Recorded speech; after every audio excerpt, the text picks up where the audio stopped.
Hey guys, on today's adventures of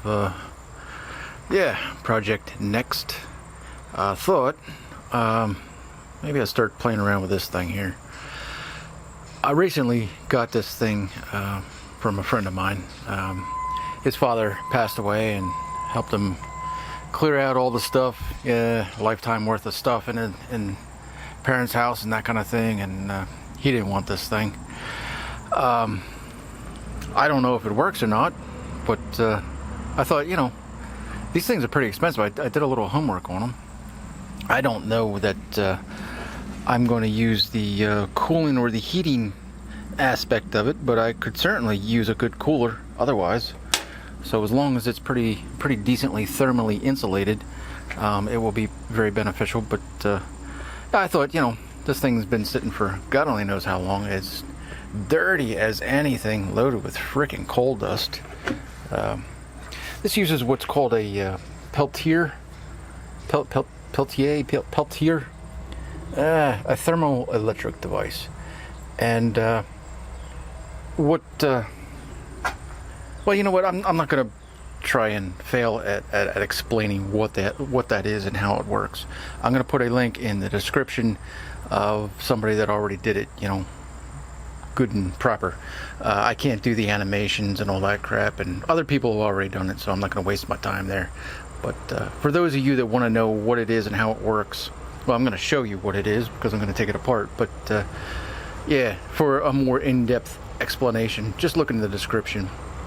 But anywho, I'm going to take this thing apart and clean it up, do some electrical testing on it, make sure that it's even worth trying to put power to it, and then I guess we'll power it up and see what happens. Worst case scenario, it'll become just a regular ice cooler. Best case scenario, well, it'll be returned to like new working order. So that's the game plan. Anywho, I'm gonna set you up and we're gonna get into it. So first things first here, we'll zip these screws out. I'm not going to spend a lot of time on that with a manual hand drill. I'll just use, or screwdriver rather, I'll just use this handy dandy electrified one.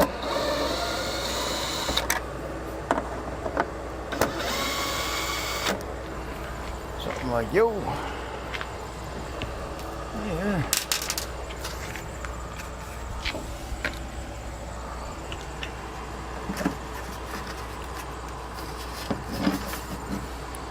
Ta-da! Huh. There is not a lot of going on there. I'm going to get rid of this.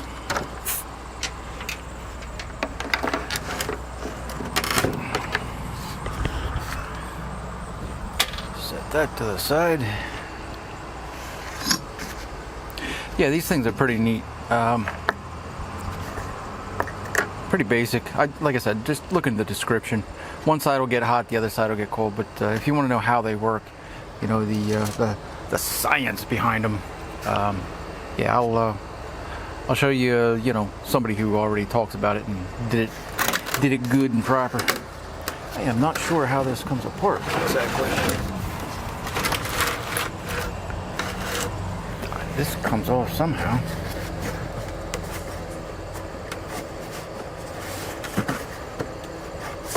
Backwards, forwards. What the hell does it do? You see that? Yeah, kind of.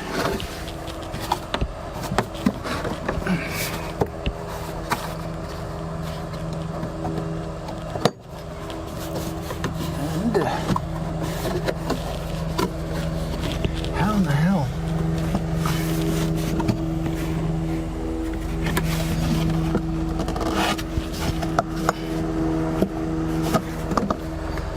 What the frickin' hell? Ah, there we go. Hey. Yeah, there we go. Got her. Here, let's see what we can see here. I'll try and get you a little bit closer. Hopefully there's enough light. Bright light, bright light.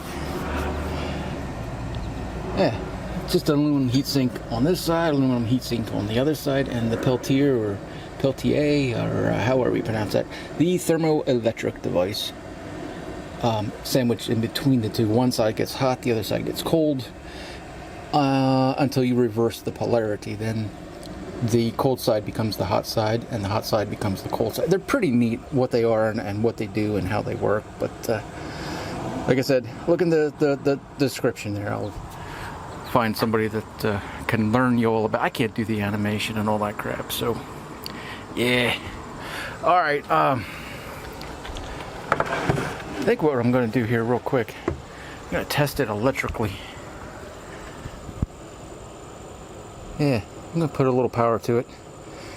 See what she does, and then I'm going to clean this thing up because it is quite disgusting. So, all right, I'm going to set up to do that.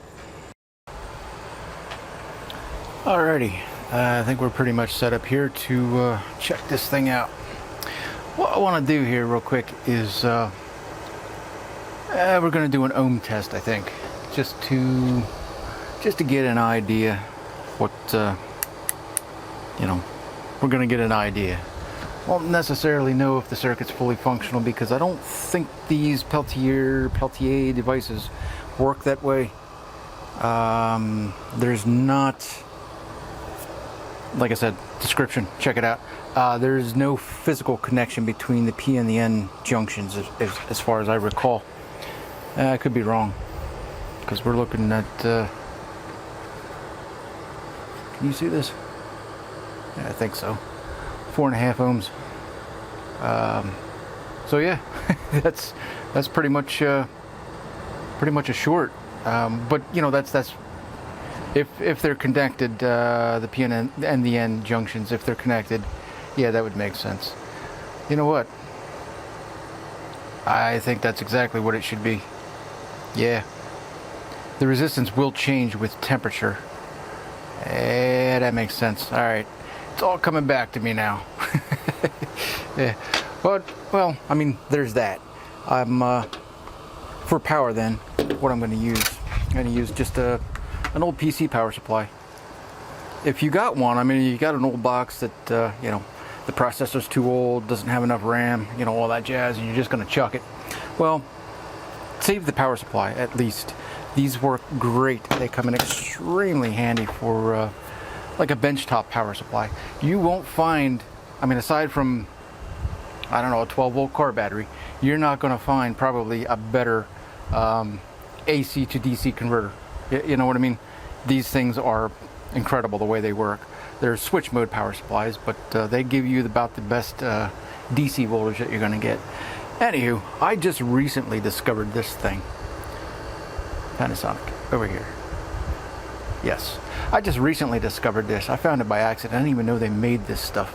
This came straight off the boat, all the way from, over yonder. But this allows you to plug in an ATX power supply, either a 20 or a 24 pin, A and B, like that. And then it gives you a whole bunch of tabs. It'll split out the this main connector into your 5 volt, your 12 volt, and your 3.3. I mean, come on, that's awesome. Then you just put, make sure you use the same color wire for maximum confusion, like I did, because, right? Yeah, it's what I had, it don't matter, it all comes out in the wash. And the nice thing about DC, especially these things, a motor, you hook it up backwards, it's going to spin this way. You hook it up the correct way, it's going to spin that way. That, it just changes direction. And the same thing with these thermoelectric devices. One side gets hot, the other side gets cold. Swap the polarity. Hot side is now the cold side is now the hot side. That's all that happens. So no harm, no foul, no muss, no fuss. Yeah. I do want to monitor the current draw. So I gotta get me some jumpers here. I'm gonna use my meter here. I wouldn't normally, but by spec, this thing is only supposed to draw about 4 amps. And I did look it up because I was curious. Well, I was curious if I could find a manual on it, and sure enough, yes I did. There is one available online, but yes, I know, I didn't switch the thing yet. Give me a minute. Yes, looking at the right thing now. I'm getting there. Hang on, guys. We want to ground, and yeah. Let me grab a jumper and I'll be right back. Alright, got me a jumper here. What I'm going to do, because this has a start button on it, you just engage, and power supply is spinning up. I think you can see that. Yep, you can see that. Now, I just want to see what kind of current it draws. So we'll use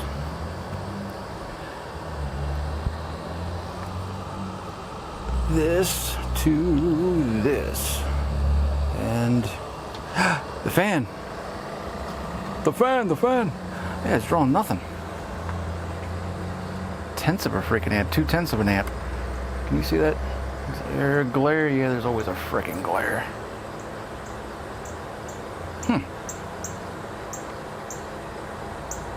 Yeah, it's hardly drawing any power.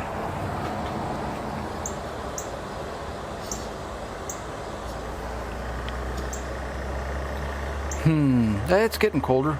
It is working. These things are not fast. Sounds like a box of rocks. Here, I'll get the microphone a little closer.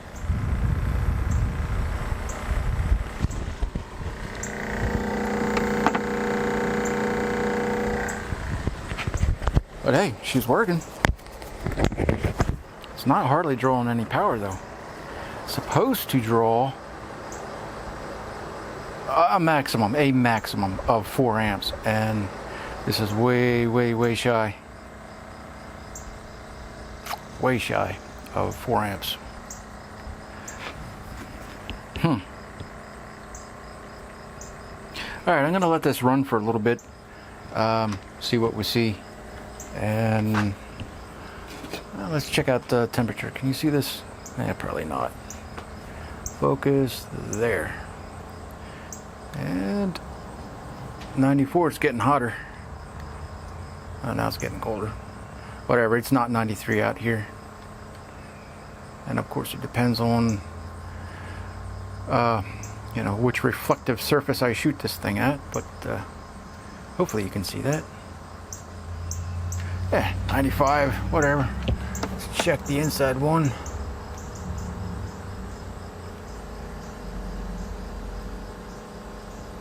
Uh, 80. It's getting hotter, but man, it's taking its sweet ass time. These things, I don't know, it's probably a little baby one. That's probably what's taking so long. I'm used to the larger 40 mil by 40 mil square ones, the little Peltier devices. This is probably a little baby one, so it'll take a little extra time here. But yeah, it's definitely getting hotter, and this is definitely getting colder. This thing isn't reading right. That's well under 80 degrees. Yeah, well under 80. But this, because, you know, refractivity and all that jazz, you know, shoot a laser at a shiny surface, they don't do so well. All right, I'm going to let this run for a little while, and we'll check back later. Alrighty, I had this guy running here for, I don't know, maybe 20 minutes, 30 minutes, something like that. Our exhaust temp has come up. Looking at as soon as I let off, whatever, it's 95, 96. Can you see that? Yeah, maybe, huh? And inside, I mean, you can definitely feel it. I can feel it. Can you feel it? No, you can't. But 50, 59, 60, yeah, 60, yeah, 59, 60. Can you see that? Oh, I hope so. whatever, 60.6 degrees there. So yeah, inside of 20 to 30 minutes, somewhere in that ballpark. It's working. Clearly, obviously, I put the little fan shroud on because this plate does get hot. You got to move air across it. If you can't transfer the air, the thing doesn't work. These thermoelectric devices, they need air moving around them to the cold side has to stay cold, and it will freeze up if you don't move air. These things turn into well, one side of it will get super cold and literally like freeze. Like any freezer does. You have to defrost them every once in a while. These things will turn into snowmen on one side, and then they'll just cook themselves on the other. So yeah, air's got to move on both sides of the thermoelectric device. And yeah, so all right, that is quite the success story. Good, perfect timing. That guy just shut off. Anywho, what I'm gonna do, I'm not gonna bore you to death with that. Yeah, let's clean this up. I took a good close look at it, and maybe I could show you a thing. Maybe not. We'll see. I think anyway that it is somewhat well, pretty much sealed. I don't know how well it is sealed, but whatever. I'm not going to take the thing all apart. Let's see if we can get in here, get a close up. Kind of like in the backside there, but behind the heat sink there. Yeah, there's like some black stuff oozing out. I don't know if you can see it. I don't know if the other side will show a little better or not. Nah, I can't see nothing there. For crying out loud. All right, well, trust me on it. Looks like there's some black stuff in there, and I would say that it's sealed thermally and electrically. So I'm just gonna hit that with some super clean engine degreaser and blast this guy off. Let it air dry, and I have a new end for this. I do have a new end. I'm going to hack it off of something old and put it on something new. Yeah, we'll do it like that. All right, enough talking here. I'm gonna move along here, and yeah, once this thing's cleaned up, we'll go for a long-term test. See how long it takes. I'll put a thermometer inside, and we'll be able to monitor actual, ambient conditions that way. But I'm satisfied it works, and for nothing but a little bit of time here, I think we're going to have a good working cooler. So, all right, enough talking. I'm going to move along here. It's the following day at sometime in the early afternoon. I'm thinking it's just about lunchtime, really. Anywho, I got this guy cleaned up, let it dry overnight, and you see what I see. It was black, now it's white. It was bad, but it cleans up pretty good. I can't complain. I guess what we ought to do next is power it up, make sure everything's still ricky, and yeah, I did happen to notice something here. I'll see if we can focus in on it all close like. There's a little bit of a gap to her. I'm guessing. Well, I know where it came from, but I'm guessing this was used as a shelf for most of its life. It's, lifts up a little there at the on the corners. Now I have a thinking on how I might want to deal with it. I don't know. I don't think it's necessary. I don't think, honestly, it would make any real difference because, see, this is like a conical. It seats conically. Let's see if we can get a good shot here, and it feels like it physically engages. I mean, there's resistance. You have to push down on that top to make it shut, and that I do believe is fully by design. So I don't think the seal is all that important. I don't think it matters, but I might oh, get a little brutal with it, put some heat to it, and see if I can't flatten her out a touch. I don't know. I'll do some thinking on that. Anywho, what I want to do here real quick is power it up, make sure it still works. So I got my power supply here. I got to set you on a tripod. Wait 1 second. Alrighty. Yeah. Put something in there. Oh, come on now. Don't do that. Nice and easy. Yep. Yeah, something like that. Now we already know, because we tested, it draws, oh Christ, hardly any power at all. Hardly any. What, point, yeah, 1600, yeah, 1600s, whatever, 16/10 of an amp.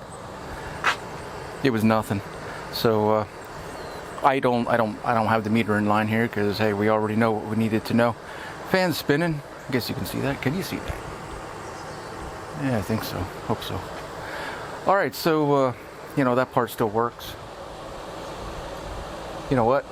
I have the power backwards because this is starting to get cold.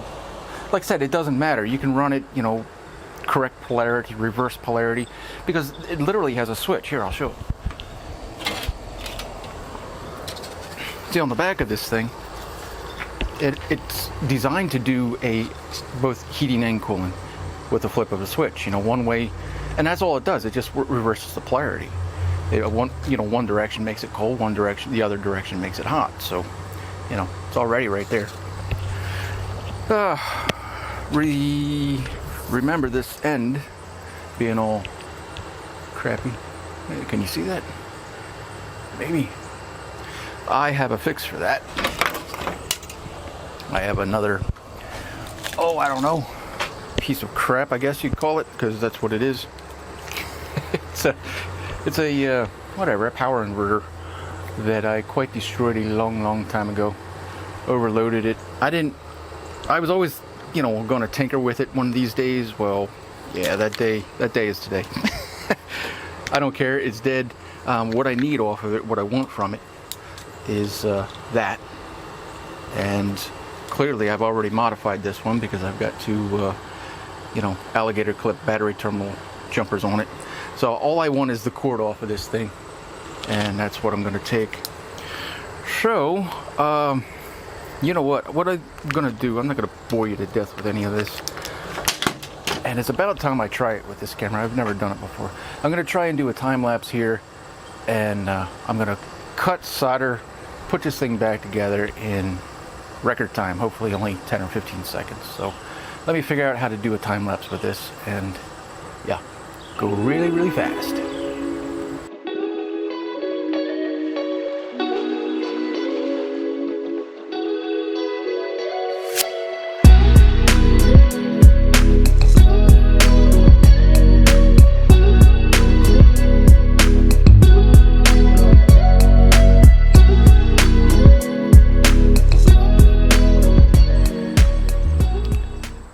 And I think I got that figured out. That time-lapse thing.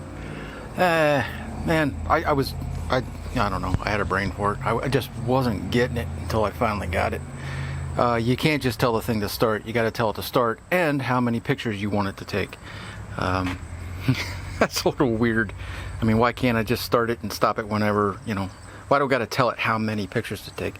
Whatever. It just kept taking one picture. And I'm like, well, that ain't a frickin' time-lapse. Anywho, I got it working, I think. Figured out. It is 81.5 degrees out here. Toasty. What I'm going to do here, and I'm not going to bore you to death with it. I'm just going to explain it real quick and move along. I want to power it up, make sure I got the polarity correct. I didn't even bother checking red, black here when I soldered this together, because honestly it's pointless. It doesn't matter one little bit. That's the connection that I just made today, because I can swap it right there. If I get it backwards here, I'll just change it right there. So yeah, I just want to verify I got the polarity correct, and yeah, then well, you already saw the current temperature. It's freaking hot as balls out here, and only getting hotter. Anyway, I'm going to let it run for probably an hour. Yeah, I think an hour is fair in this condition, in these temperatures, and we'll do do a little show and tell after it had an hour to see. Let's see how cold it gets. In other words, that's what I'm trying to find out. So, all right, I'm going to yeah, move along here, and we'll see the end result here in an hour after it had time to sit and chill. All right, it's been a while. Made a couple of changes here. What we got? Temperature came down to 61 degrees. It has been 2 hours, mind you. 2 freaking hours. It was 85 when I first started. It is currently 88 degrees out here. So at the first hour mark I came out, I was less than impressed. We were looking at like 75 degrees. You know, a 10-degree differential in an hour. That's freaking pathetic. So just out of curiosity, you know, giving it every chance that it possibly, you know, has. I'm being as fair and as honest to this thing as I possibly can. You know, I taped it up, you know, just in case there was an air leak in here, just in case it was sucking in, pulling in some, you know, ambient air, because it is freaking hot out here. I mean, you don't need a cooler on a cold day. You know what I mean? You need them to work on a hot day. And this thing is rated to do 30 degrees below ambient. It's 88 degrees now. It's close. I mean, it's you know, I'll say it's close enough to spec. I would say it's hitting the numbers. So it's doing its job. It's working by design, as designed, and well, I'm just gonna say it as nicely as I can. This is a fucking piece of shit. I mean, it just is. It's straight up useless. What are you gonna do with that? That ain't cooling nothing. I mean, what the hell? Cool is, you know, 40, 45 degrees. 60? Yeah, all you're doing is warming up your cold shit. This is pathetic. It's no wonder to me now that why these things have such horrible ratings. And when I was looking for the manual on this, I was honestly just looking for specs, but I found it in the manual. Anyway, I was looking at reviews on the newer version of this, and yeah, people hate them because they're breaking. Either the fans are failing on them, or they just simply straight up don't work. What the hell? I gave this thing literally every shot that it had. Even swap power supplies. This has the greatest output. I tested what I could find in, you know, my box of tricks. They're all putting out 11.5 to 11.8. This one here leveled off at 11.8 volts. So I'm giving it maximum voltage. I've given it enough time, 2 hours. Yeah, it's still dropping, but I don't care. That's 2 freaking hours. Clearly the thermoelectric device is the baby one. It's probably a little 25 by 25 inch square, or yeah, millimeters. Yeah, it would have been millimeters. They rate them in millimeters usually, because, well, all made in China. And that metric system, I wish we had it here. But anyway, I'm sure that's what it is. So, in my opinion, I mean, this thing's freaking useless. You got to use ice, because that's not cooling anything. If you put something cold in there, it's just going to heat it up. So, you know what? I am going to wrap this video up here. You know, the thing was dead, and as far as I'm concerned, it's still dead because it's useless as a thermoelectric cooler, that is. It'll only work as an ice cooler. I guess I'm going to make a part 2 because, well, I'm not putting up with that shit. Not on my watch, not on my property. If I can't make that thing actually cool, you know, well, then it's going in the trash, because that's that. I'm going to do a part 2 on it then. I'll show you how I'm going to modify it, how I'm going to make it actually do its job. Thank God I didn't pay nothing for it, because it wasn't worth anything. It still ain't worth nothing yet. Alright. Whatever. You saw what you saw, I guess. I mean, hopefully it was, you know, a little educational for some. You know, if you're having a bad day, hey, guess what? I just had one too. So, you know what I mean. It kind of goes like that. All right, stay tuned for part 2, I guess. And yeah, we're gonna get into this thing, and we're gonna tune it up and make it do its job once and for all, prim and proper. So hey, thanks for hanging out. Hope you enjoyed it. I mean, it is what it is. So cheers.